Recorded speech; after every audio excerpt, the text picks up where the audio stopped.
अस्सलाम वालेकुम नाज़रीन कराम, मैं हूं आपका होस्ट अयाज अहमद। नाज़रीन कराम, पिछले 24 घंटे से पूरी दुनिया की नज़रें अमेरिकी रियासत अलास्का के ऊपर थी, क्योंकि वहां पर दुनिया के दो ताकतवर तरीन लोगों की मुलाकात होने के लिए जा रही थी। अमेरिका के सदर डोनाल्ड ट्रंप और रशिया के सदर प्यूटन। लोग ये सोच रहे थे कि क्या दोनों की मुलाकात कामयाब होगी या नहीं होगी।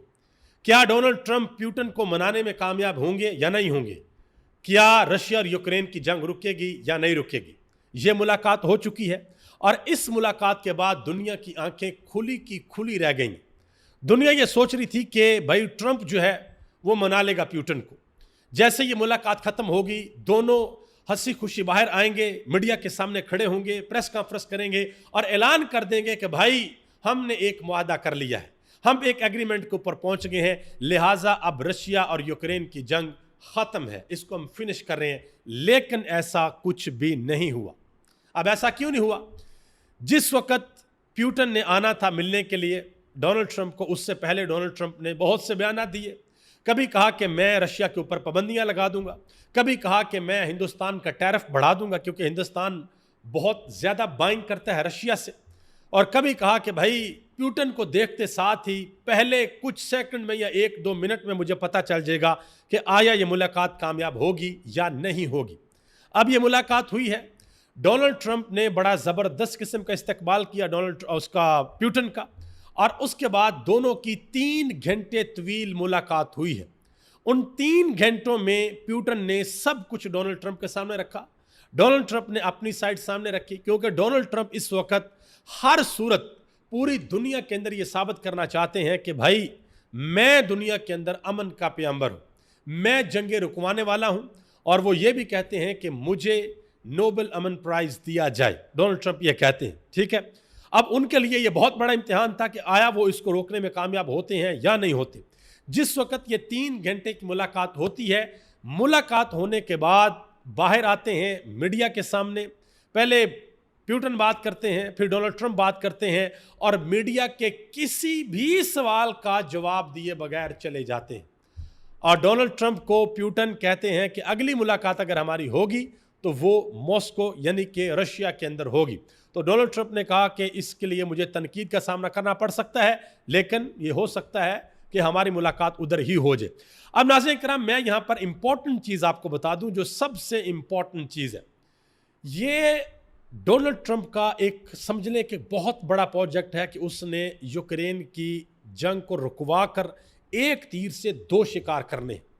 एक तो इसने इंटरनली अमेरिका के अंदर अपनी पॉलिटिक्स के अंदर ये झंडे गाड़ने हैं कि देखा मैंने पाकिस्तान और हिंदुस्तान की जंग भी रुकवाई, मैंने ईरान और इसराइल की जंग भी रुकवाई, अब मैंने रशिया और यूक्रेन की जंग भी रुकवा दी है।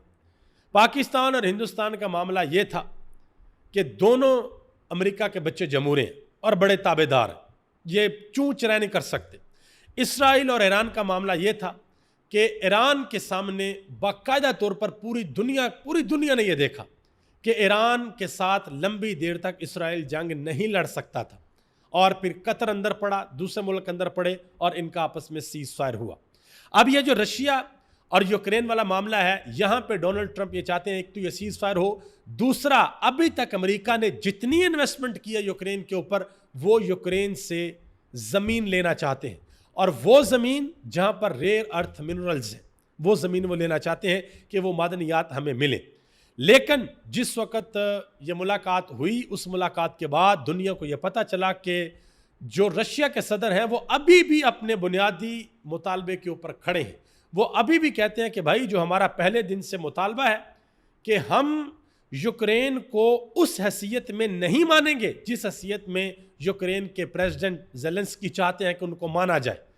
रशिया सीधा सीधा कह रहा है कि भाई जो इलाके हमने फतह किए हैं उन इलाकों को हम किसी भी सूरत वापस नहीं करेंगे। और इस मुलाकात के बाद डोनाल्ड ट्रंप जो है वो बहुत ज़्यादा, उनके चेहरे के ऊपर एक परेशानी भी है। जो डोनाल्ड ट्रंप के साबिक मशीर रहे हैं जॉन बोल्टन, उन्होंने कहा कि इस मुलाकात के अंदर डोनाल्ड ट्रंप हारा नहीं है, लेकिन प्यूटन जीत जरूर गया है। उन्होंने मशवरा दिया कि रूस के सदर प्यूटन को और ज़ेलेंस्की को आपस के अंदर एक मुलाकात करनी चाहिए। इस मुलाकात का मतलब यह है कि यह जो मुलाकात 3 घंटे की हुई है, इसमें डोनाल्ड ट्रंप प्यूटन को कायल करने में मुकम्मल तौर पर नाकाम हुए। उन्होंने इनकी बात नहीं मानी। अब डोनाल्ड ट्रंप वापस चले गया वाशिंगटन, लंबा सफ़र करके आए थे क्योंकि ये जो अलास्का स्टेट है ये किसी वक्त में रशिया का हिस्सा हुआ करती थी और फिर इसको बेच दिया गया, अमेरिकन इसको ख़रीद लिया। ये अलास्का आए थे, प्यूटन को वो बड़ा करीब पड़ता था।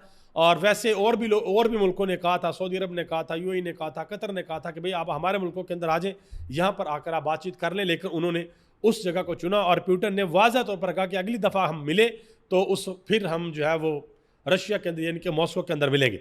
अब मैं एक चीज़ आपको यहाँ पर बता दूँ कि डोनाल्ड ट्रंप के लिए मुश्किल उस वक्त ज़्यादा पैदा होगी जब ये किसी एग्रीमेंट के ऊपर नहीं पहुँचेंगे और ये लड़ाई जारी रहेगी। और अगर डोनाल्ड ट्रंप ने हिंदुस्तान के ऊपर टैरिफ बढ़ा दिया तो हिंदुस्तान के लिए तो जो मुश्किल होनी है, जो ज़्यादा मुश्किल आएगी वो अमेरिका के अंदर जो बिजनेसमैन हैं उनके लिए आएगी, क्योंकि हिंदुस्तान एक साल के अंदर तकरीबन 80 अरब डॉलर की बरामदात करता है अमेरिका को। और जब $1 आपकी वहाँ पर $100 की एक चीज़ आपकी वहाँ पर $100 की बिकती है, कोई भी प्रोडक्ट, और जब वो यकदम $150 की हो जाएगी तो फिर लोग किसी और तरफ जाएंगे और फिर हिंदुस्तान को भी सोचना पड़ेगा। हिंदुस्तान फैसला करेगा कि आया उन्होंने ब्रिक्स के अंदर रहना या नहीं रहना, क्योंकि ब्रिक्स का वाज़ह तौर पर यह मौक़िफ़ है कि हमने इस दुनिया से डॉलर की इजारादारी ख़त्म करनी है, हमने अल्टरनेट करेंसी के ऊपर चलना है, हमने अपनी लोकल करेंसीज के ऊपर काम करना है, हमने आपस की ट्रेड उसके अंदर करनी है।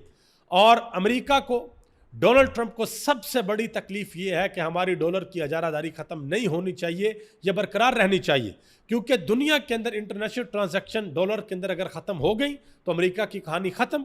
अमेरिका की इस वक्त जितनी भी वो आप कह लें वो प्रधानमंत्री बना फिरता पूरी दुनिया का, वो इसी वजह से है कि वो डॉलर जो है उसने पूरी दुनिया के ऊपर मसलत करके रखा हुआ है।